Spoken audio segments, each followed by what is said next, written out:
আরজি করের ঘটনায় অপসারিত সুপার সঞ্জয় বশিষ্ঠকে ফের তলব করেছে সিবিআই। তার বয়ানে মিসিং লিংক রয়েছে। গতকাল সিজিও কমপ্লেক্সে সঞ্জয়কে জিজ্ঞাসাবাদ করা হয়, 10 ঘন্টা জিজ্ঞাসাবাদ করে সিবিআই।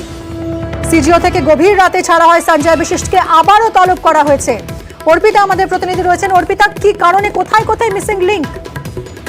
দেখো, তোমাকে জানাই যে আরজি করের যে ধর্ষণ এবং খুনের ঘটনায় ফের অপসারিত এই সঞ্জয় বশিষ্ঠ অর্থাৎ এমএসডিপি বা যিনি সুপার, আজকে ফের তাকে তলব করেছে সিবিআই আধিকারিকরা। সিজিও কমপ্লেক্সে তাকে আজকে দুপুরবেলা তলব করা হয়েছে এবং সিবিআই সূত্র থেকে খবর, গতকাল আমরা দেখেছি যে সঞ্জয় বশিষ্ঠ, যাকে কিনা প্রথমবারের জন্য হাসপাতাল কর্তৃপক্ষকে তলব করা হয় এই সদ্য অপসারিত যিনি সুপার, এবং তারপরে তাকে কিন্তু প্রায় 10 ঘন্টারও বেশি সময় ধরে তাকে জিজ্ঞাসাবাদ করা হয়। কিন্তু বয়ানে একাধিক জায়গায় মিসিং লিংক রয়েছে। অর্থাৎ সঞ্জয় বশিষ্ঠ, যার কিনা এই হাসপাতালে যিনি কিনা সুপার, তিনি একেবারেই এই ঘটনার কথা বিন্দুমাত্র তিনি কোনো টের পাননি, বা এই যে অভিযুক্ত তিনি কি করে সেখানে সে অফিসারে সেখানে সে ঘুরে বেড়াতো, অর্থাৎ বিভিন্ন জায়গায় সে অনায়াসে সে যেতে পারতো বিল্ডিং এ, সেই ব্যাপারে কিন্তু কোনো উত্তর দিতে পারেনি। কারণ এই যে ধৃত অভিযুক্ত, সেই ধৃত অভিযুক্ত কিন্তু মূলত সে সিভিক ছিল, এবং শুধু তাই নয়, সে বিভিন্ন জায়গায় কিন্তু রোগী ভর্তি করানোর কাজ, সেই কাজে অর্পিতার সঙ্গে আমাদের যোগাযোগ বিচ্ছিন্ন হয়ে গেছে। আপনাদের আরো একবার জানাই, সঞ্জয় বশিষ্ঠ আরজি করের ঘটনায় যে সুপারকে অপসারণ করা হয়েছিল তাকে আবারও তলব করলো সিবিআই। গতকাল 10 ঘন্টা জিজ্ঞাসাবাদ হয়েছে, তারপরেও কিছু মিসিং লিংক রয়েছে। সেই সব প্রশ্নের উত্তর যা পাওয়া যায়নি, সেই জন্য আবারও তাকে তলব করা হয়েছে। অর্পিতা রয়েছেন আমাদের সঙ্গে, আমাদের প্রতিনিধি ডিটেলে জানাচ্ছেন। অর্পিতা, আজ কখন তলব করা হয়েছে, তুমি যেরকম জানাচ্ছিলে আমাদের?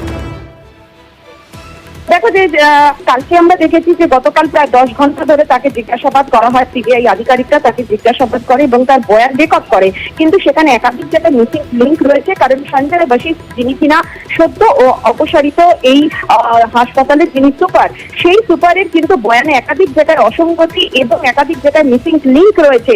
গতকাল যখন এই চেস্ট বিভাগের যিনি প্রধান, তার যে বয়ান এবং এর সঙ্গে এমএসডিপির যে বয়ান, সেখানে কিন্তু বিস্তর ফারাক রয়েছে বলে সিবিআই এর দাবি।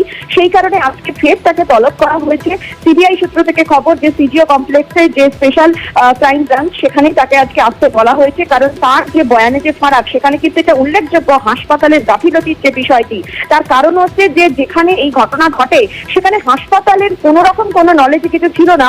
অভিযুক্ত কি করে অনায়াসে সেখানে ঢুকতে পারতো এবং এক বিল্ডিং থেকে অন্য বিল্ডিং এ কি করে সে যাতায়াত করতো, যেখানে কিনা হাসপাতালে সে কোনো স্টাফ নয়। এই বিষয়ে কিন্তু যখন তাকে জিজ্ঞাসাবাদ করা হয়, তিনি কিন্তু সেভাবে কোনো উত্তর দিতে পারছিলেন না। অর্থাৎ তাহলে কি কোথাও গিয়ে হাসপাতালের যে গাফিলতি বা হাসপাতাল কর্তৃপক্ষের যে উদাসীনতা, সেটাই কিন্তু বারবার স্পষ্ট হচ্ছে। আর এই জায়গাটাতেই কিন্তু সিবিআই আধিকারিকরা আজকে তাকে তলব করেছেন। তার কারণ যে বয়ান তারা পেয়েছেন, চেস্ট বিভাগের প্রধানের কাছ থেকে যে বয়ান পেয়েছেন, এছাড়াও অন্যান্য যে জুনিয়র যারা চিকিৎসক এসেছিলেন, ময়নাতদন্তকারী চিকিৎসক যারা এসেছিলেন, তাদের যে বয়ান, সেই বয়ানের সঙ্গে কিন্তু এই সঞ্জয় বশিষ্ঠ অর্থাৎ সদ্য অপসারিত যিনি সুপার, তার বয়ান নিজে দেখা হবে এবং সেক্ষেত্রে তাকে ফের তাকে প্রশ্ন করা হবে। তার কারণ এই যে নিগৃহীতার উপর চরম অত্যাচার করার পর তাকে ধর্ষণ করে খুনের ঘটনা যে ঘটে, সেই ঘটনায় হাসপাতাল কর্তৃপক্ষ কোনো কিছুই টের পায়নি। শুধু তাই নয়, সেখানে হাসপাতাল কর্তৃপক্ষের অ্যাসিস্ট্যান্ট সুপার কি করে তার বাবাকে, অর্থাৎ নিগৃহীতার বাবাকে কি করে বলে দিলেন যে এই ঘটনা সুইসাইডের। অর্থাৎ সেক্ষেত্রে কি হাসপাতালের কোথাও কি একটা ধামা চাপা দেওয়ার কোনো চেষ্টা চলছিল?